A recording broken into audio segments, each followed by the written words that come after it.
بسم اللہ الرحمن الرحیم۔ حضرت رسول اکرم صلی اللہ علیہ وآلہ وسلم کا ارشاد ہے، خیارکم من تعلم القرآن وعلمہ، سب سے بہترین انسان وہ ہے جو قرآن کی تعلیم حاصل کرے اور دوسروں کو بھی قرآن کی تعلیم دے۔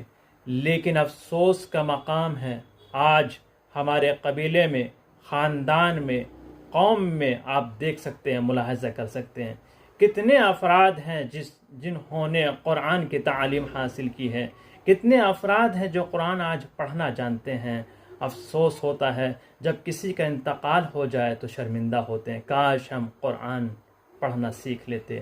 ابھی بھی وقت ہے، اگر نہیں پڑھنا جانتے ہیں تو قرآن کی تلاوت کرنا سیکھیں، قرآن پڑھنا سیکھیں۔ میرے دوستو، ابھی بھی وقت ہے، اس کو زیادہ سے زیادہ لوگوں تک پہنچائیے تاکہ سب آشنا ہو سکے۔